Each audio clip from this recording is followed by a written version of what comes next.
seems so simple. It is simple, and yet because of the many thousands of years of habit patterns, often people tell me it's so difficult to be in the present moment and allow it to be.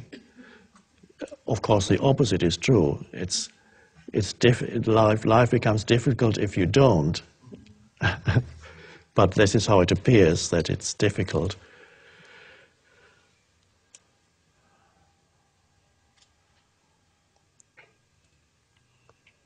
Present moment acceptance, the form. What you accept is the form of this moment, no more. Then see what's needed. You look. You're not intelligent until that happens, not truly intelligent. The moment you accept there's a space, and you look, not necessarily through eyes, but just directing attention. And that's intelligence, and that is still. It's not. You're not thinking while you look. Your attention is there.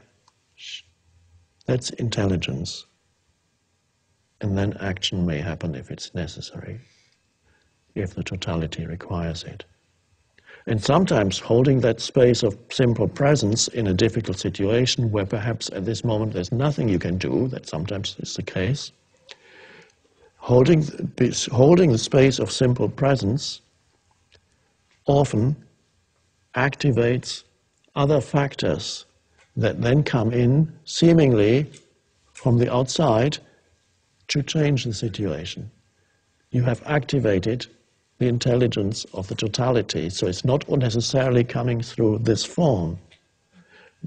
This is why sometimes people speak of synchronistic things happening. Suddenly a helpful factor comes in, and how could suddenly the right person appears, the right thing happens? Oh, how was that? How did that happen? Sometimes almost miraculous, when you don't know that this is actually natural. It seems like a miracle at first, because most humans are not used to that. When you hold presence, very often the change may not happen through your action.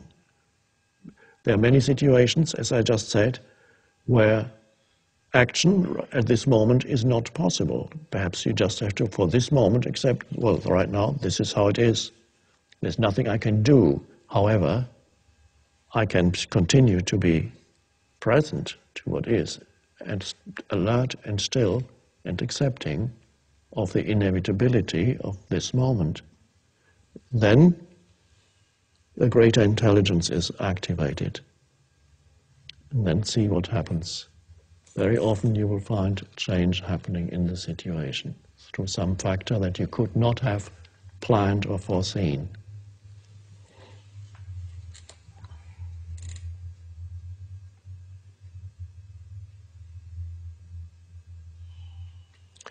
This greater intelligence is not the conceptual intelligence that you can measure with things like IQ tests. It's non-conceptual intelligence. Conceptual intelligence is the ability to analyze, to retain information, analyze, compare. IQ tests, that's a tiny fragment of what intelligence is. It's quite limited. But there's a vastness of non-conceptual intelligence which every creative person, although most creative humans are only creative in a small area of their lives, whatever the area of their creativity is, but that's a blessing already, even if you can be. But our destiny is to live in that way so that our whole life becomes a work of art, not just while you're doing if it's art, your work of art, but your whole life becomes that. Not just be confined to that state of consciousness when you do whatever your creative work is. Be creative and not just an ego trying to be creative. So and every creative thing has a spark to it, an aliveness, a quality, a newness, a freshness, no matter where it is, even if it's a mathematical formula like Einstein's. It has a beauty and an aliveness to it, and everybody says, wow, how did he get that? Well, it is true that he did a lot of thinking, but he also did a lot of not thinking. Einstein was very good at simply being. He was not identified with continuous thinking. There wasn't continuous thinking. He spent long periods of time in simple being, going for long walks on nature, rest. And that's where he connected with non-conceptual intelligence, in the stillness, the alert stillness within. Everybody has that as their essence. Connect with that. There's true intelligence. Now, to what extent you're connected with that could not possibly be measured by any IQ test. In fact, if you're not good at IQ tests, you probably won't get any better, even if you're connected with the universal intelligence. I can say that because I was never good at IQ tests, and I'm not good at it now. I could do only the very simple ones. The mind just doesn't work that way. Now, there are certain tests. Some people are beginning to come up with tests that may measure creativity. It's a little bit better, says a little bit, still very limited, extremely limited, but a little bit better than just the IQ test. For example, I read about it in a book. One test is, they ask, this is done at schools, they ask, write down all the things that one can do with a brick. I read in one of these books that's popular these days. Write down all the things you can do with a brick. Well, that requires a little bit, and then the answers you get show that some people are much more creative what to do with a brick than others. So that matters just a tiny fragment even on that, but at least it matters the beginning of creativity. But ultimately, you can't measure it. Impossible. It's much too vast. But you can see it by the result of either what is being created or the state of consciousness that this person emanates. Even if nothing is created, it's fine. Your life does not necessarily depend on what you create. Being comes first.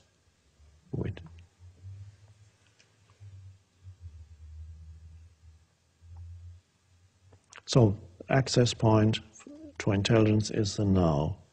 Just don't resist it, and then there it is.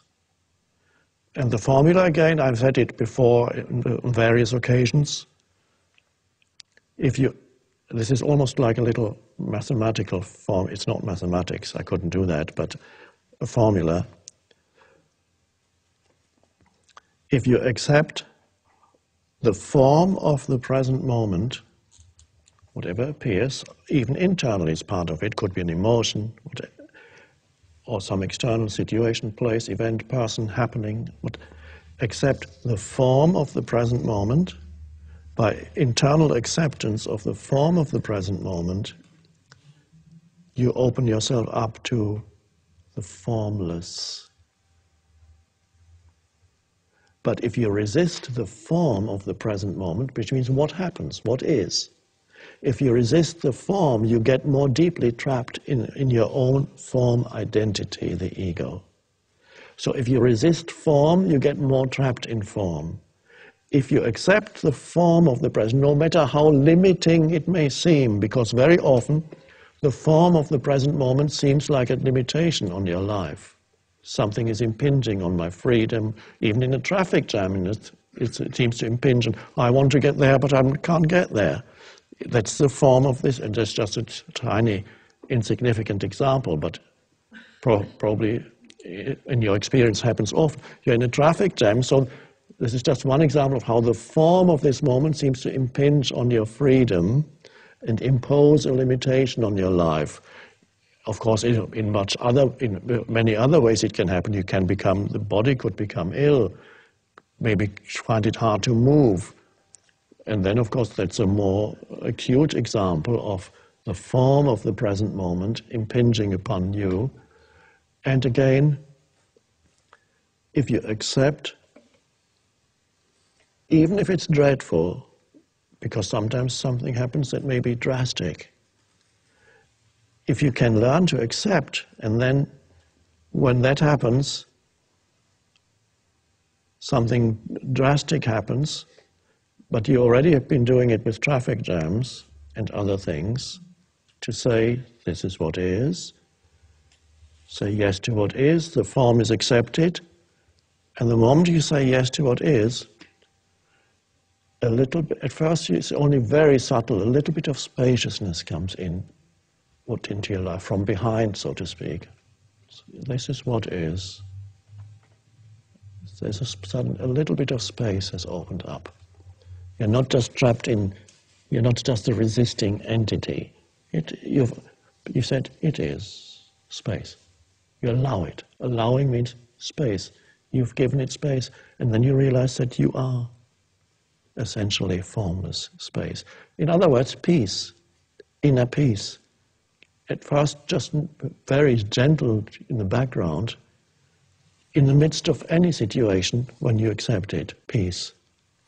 And that peace is powerful.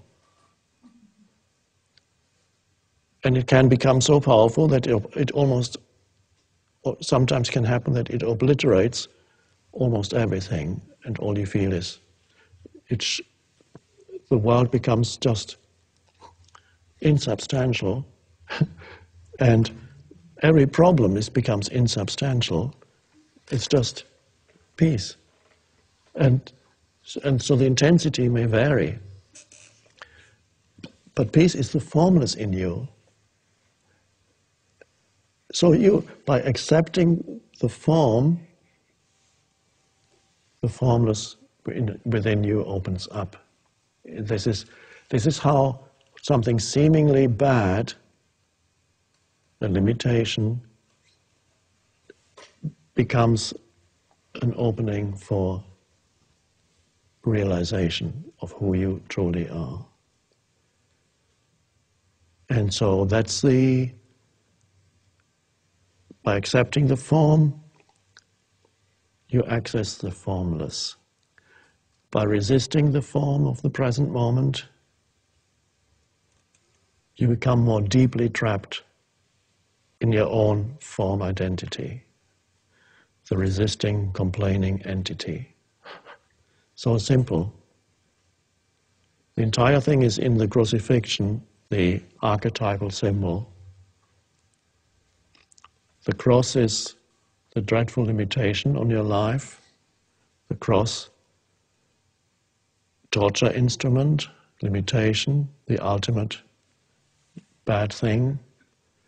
And surrender to the cross. Perhaps this gesture is the gesture of surrender. Surrender on the cross means that the torture instrument becomes transformed into something sacred, because it opens up the space. The cross, the torture instrument, but at the same time, it symbolizes the divine. It's one. If you don't understand it, then the cross is a very weird thing. You say, how can they make a torture instrument into something sacred? But the reason, of course, is it's about an inner transformation through surrender to what is.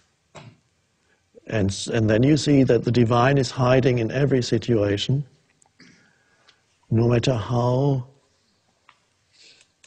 it appears on the surface, which means grace is hiding in every seemingly bad thing that happens. There is something hiding underneath it.